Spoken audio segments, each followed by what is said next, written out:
Thank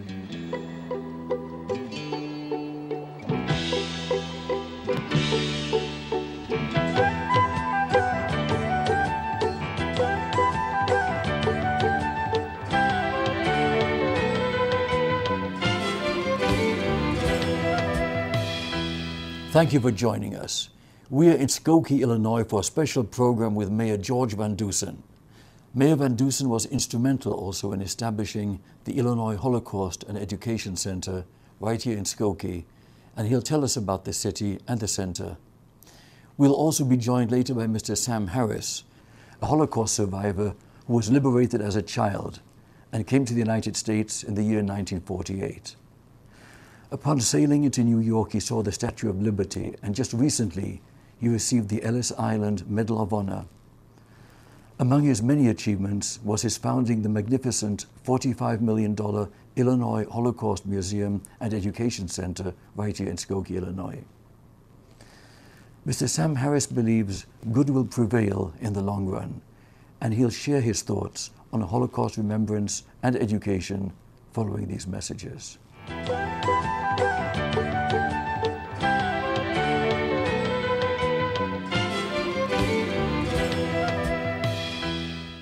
With us now is Mr. George Van Dusen, Mayor of the village of Skokie. It's a real pleasure and privilege to have you on the show, sir. Thank you. Great to be with you. This is a rather historic place in the Chicago area. Tell us a little bit of the history of Skokie. Well, the village of Skokie was first established by state law in 1888 and pretty much was a farm-type community, suburb of Chicago, until around the end of the Second World War, and then it underwent a huge population boom. And since then has grown substantially, not just in terms of our population. We're about 65,000 people right now, but even more so in terms of our local economy. We have two major retail centers, several grocery outlets, huge outlets, as well as office buildings. So, and we have also manufacturing in the village. So we have a very balanced, mature local economy. And it's a village that is middle class for the most part. Our schools are among the finest in the state of Illinois. Our library is perhaps the best public library in the state, a real treasure. Won the National Gold Medal just a couple years ago as one of the 5 best public libraries. Our parks are excel. They also won the National Gold Medal as being among the best local parks in the country. So it's a great community to live in. Like anywhere else, we have our challenges, but we have very open, very transparent government, and we try to meet those challenges. And our philosophy is meet a problem when it's small, head on, so it doesn't get out of control. And I think if you take that kind of incremental political risk, it serves everybody in the long run. Well, speaking of addressing challenges, the last winter was a spectacularly icy one, I understand, so that must have been quite a challenge right there. It was, and it's the kind of challenge that has a duality. During the winter itself, we had more snow than we've had in probably 20 years. But we have a first-rate public works department. It's unparalleled. In fact, we're one of only a couple municipalities in the country, we were the first actually, to have a fully accredited public works department, health department, police and fire departments.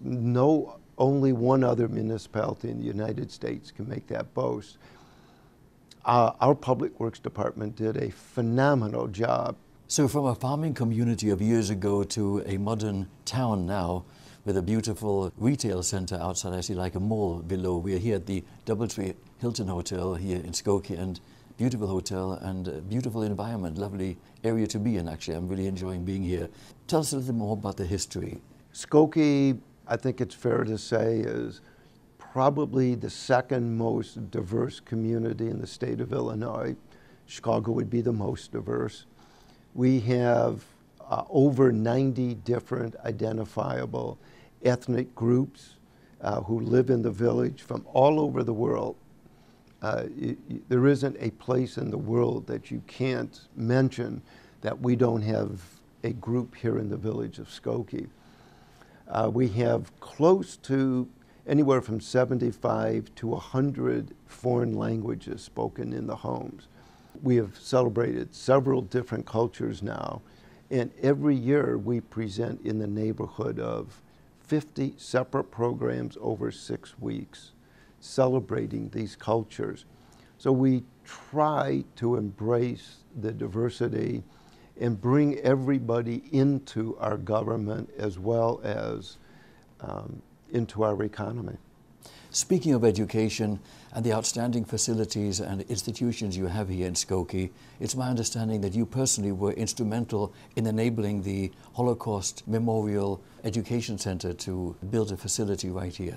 It's one of my proudest achievements. I felt very strongly that the Illinois Holocaust Memorial and Education Center should be in Skokie because of the history. There was a world-famous attempted march by the American Nazi Party, the Illinois Division, here in Skokie in the late 1970s. And out of that came a movement to memorialize the Holocaust, the idea of never again. We had in Skokie in the 1970s the largest number of Holocaust survivors in the world outside of Israel. And it was a transforming experience for the village of Skokie. A Holocaust Foundation was established, a museum was created, sort of a storefront. But the dream for us was to actually have a world-class museum that would tell the story of the Holocaust, but also have an influence on young people to, as we say at the museum, to understand the past and transform the future. And by telling the story of the Holocaust, we believe that we can help influence young people. And obviously we want to have an influence on adults as well. We began the campaign and raised the money, secured the land, and we purposely chose a piece of land that is adjacent to a forest preserve. So in a modern environment, an urban area, you could still have at least a little bit of a contemplative quality to it. You asked me to talk about a very favorite topic of mine. It's near and dear to my heart. I must say this is really a very exciting community, so vibrant and down to earth, yet high tech. And what transformations from the early start to the days of technology and all the things that you are envisaging and actually seeing coming to fruition. A real pleasure having you on the program, sir. Thank you. It's been my pleasure. Welcome to Skokie. Has the world learned the lesson? Sadly, I must confess, the answer is no.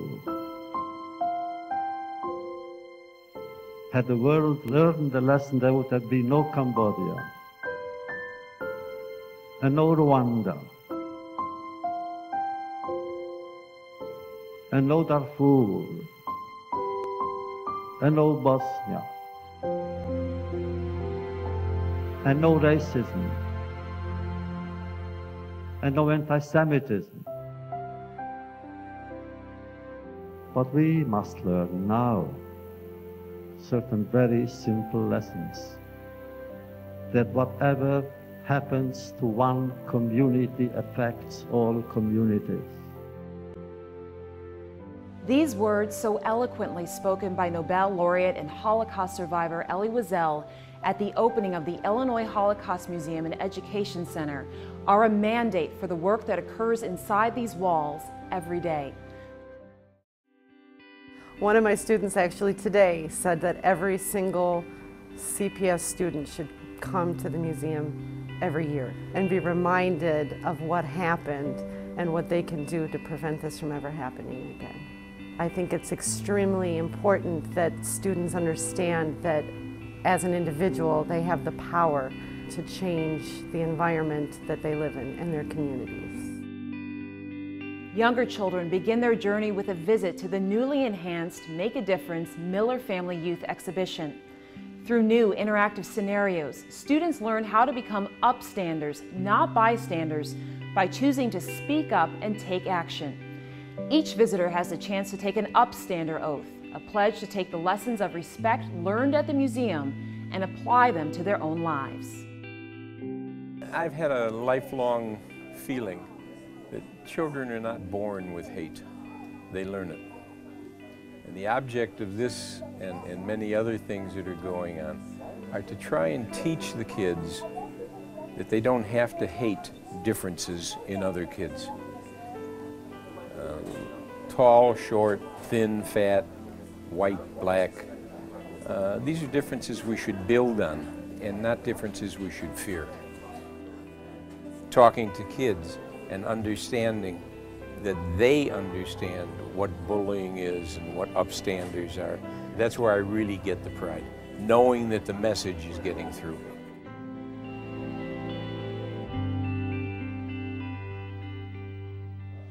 And this message is being heard loud and clear. The Exelon Anti-Bullying Forum, held here at the museum, brought together over 100 school administrators from throughout the Midwest and featured Chicago Public Schools CEO Jean-Claude Broussard as its keynote speaker. According to U.S. government statistics, 56% of all students claim to have personally witnessed an act of bullying. Students have to really understand who they are and where they come from and what's happened in history. So one, we don't repeat it. Two, we have the kinds of empathy we need for all people. And last but not least, the acceptance of all kinds of people from around the world. So not just, white, black, or Asian, but even differences amongst ourselves. This is the Illinois Holocaust Museum and Education Center. And through the universal lessons taught here, we all have the potential to discover the power of our own voice. And by doing so, each and every one of us can change the world.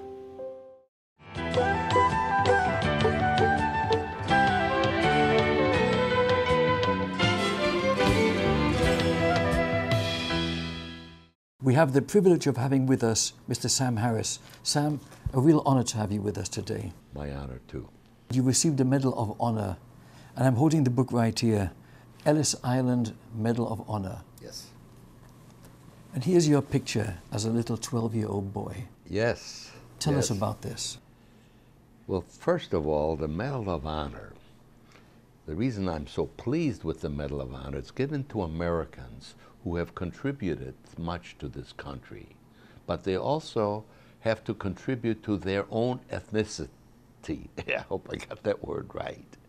And I was extremely pleased to get this honor. But the real reason is this. In this picture, if you notice, there's a little boy here, 12-year-old boy, an orphan, coming on a ship known as the Ernie Pyle from Europe. Didn't know anybody here. An organization known as the United States Organization for Rehabilitation of European Children, partially organized by Eleanor Roosevelt. And that's the organization that brought me here.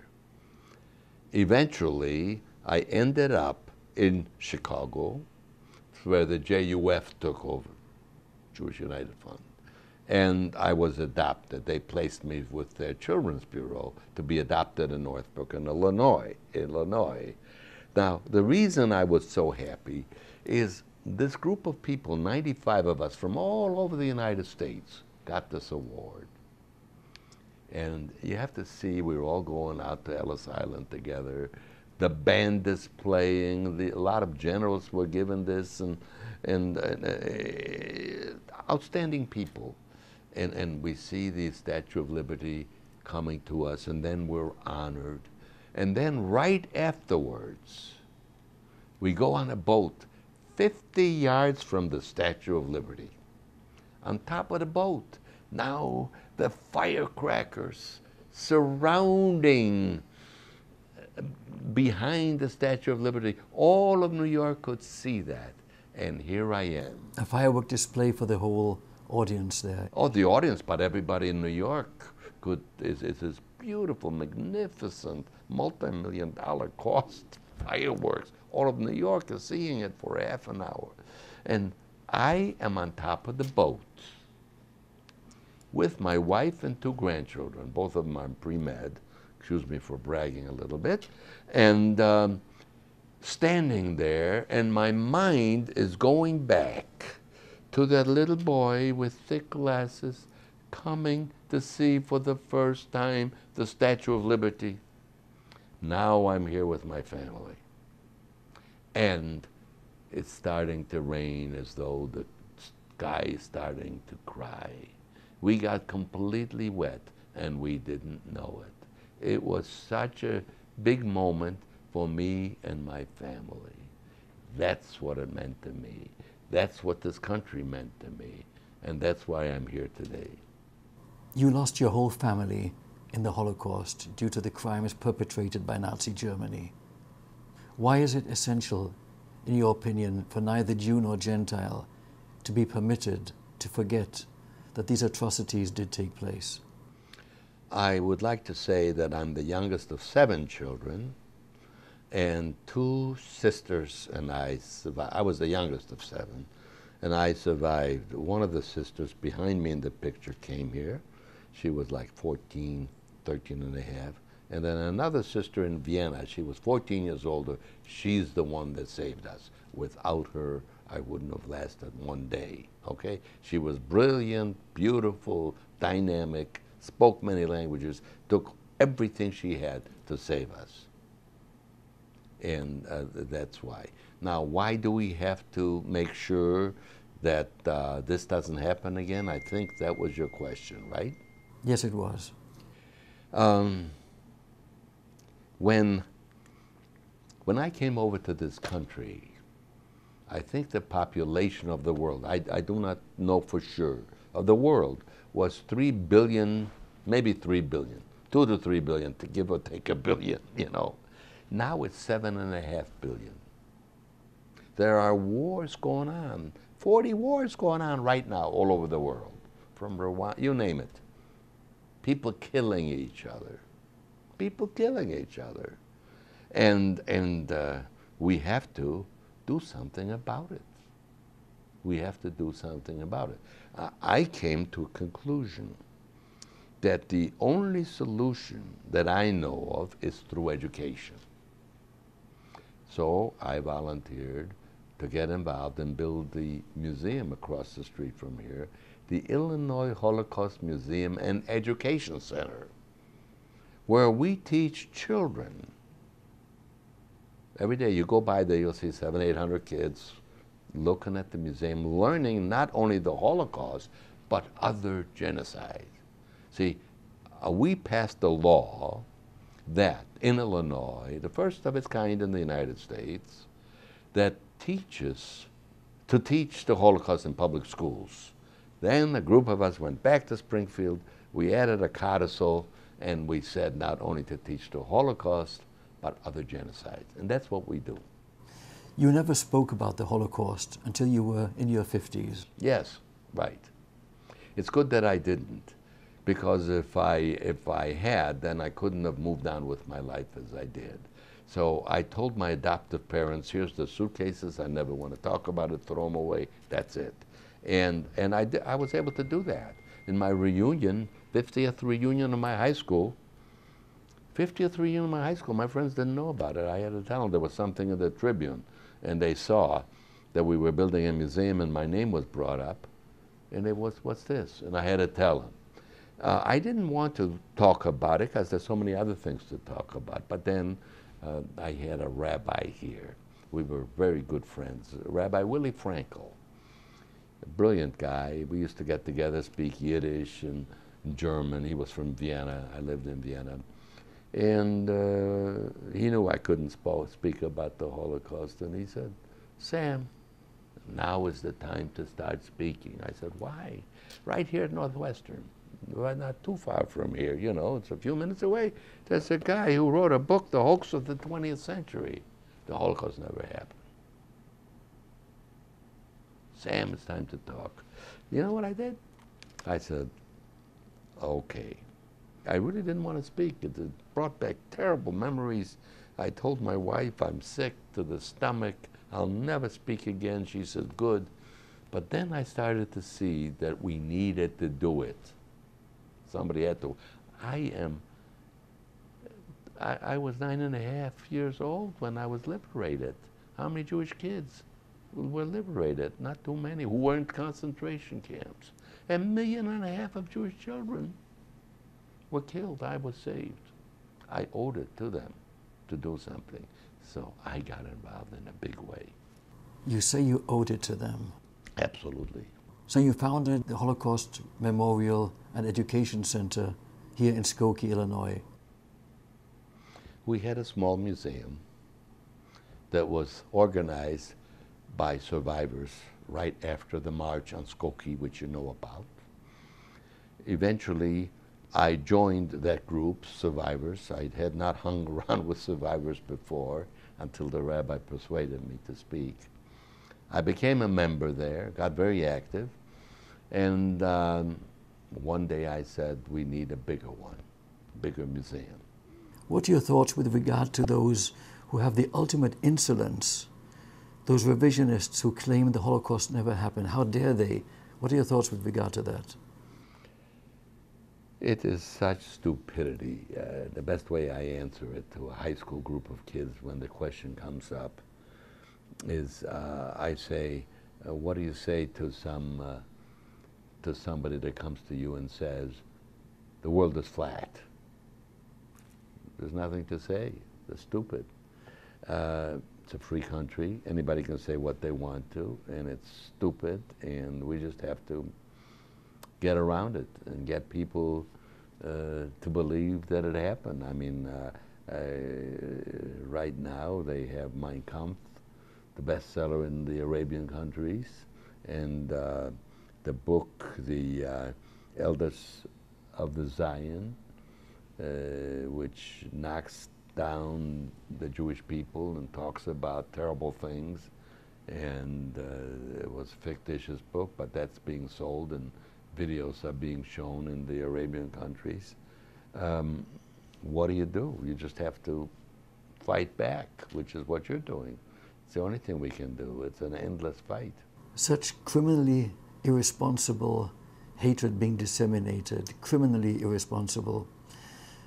Let me ask you, in your view, as a Holocaust survivor, why is it essential that neither Jew nor Gentile be permitted to ever forget that those atrocities were perpetrated, did occur, perpetrated by Nazi Germany?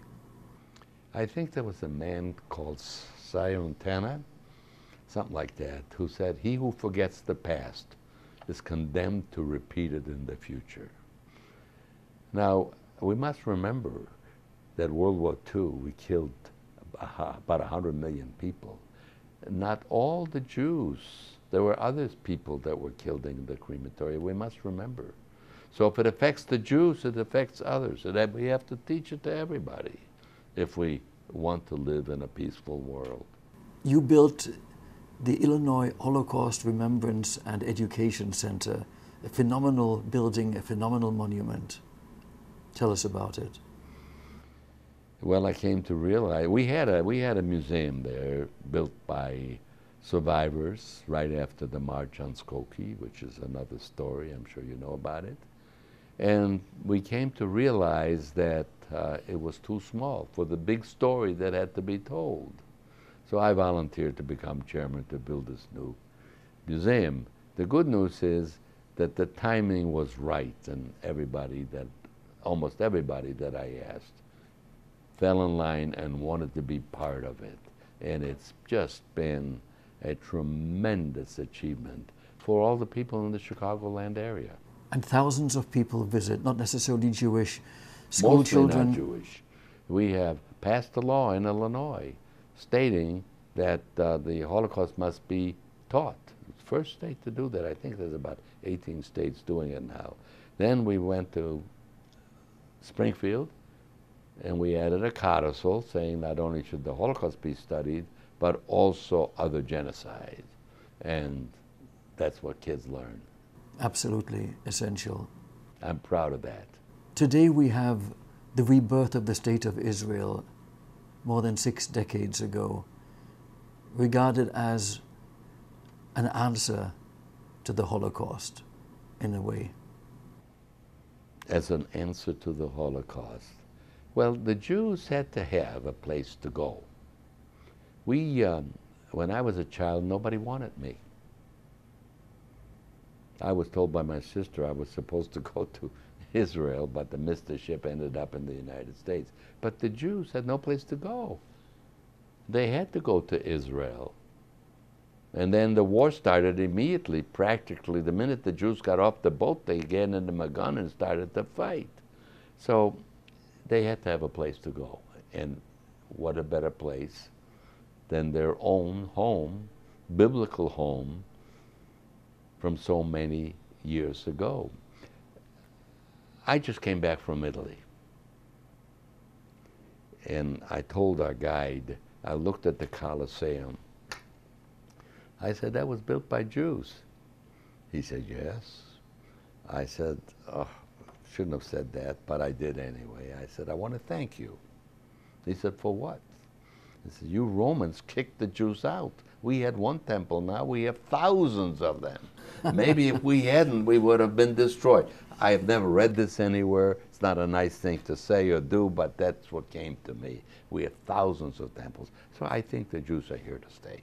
On that happy thought, let me shake your hand and thank you. And let me tell you, it's a real privilege and honor to have you on the Shalom Show. Thank you so very much, Sam. It is my honor. Thanks for inviting me. Thank you, Sam.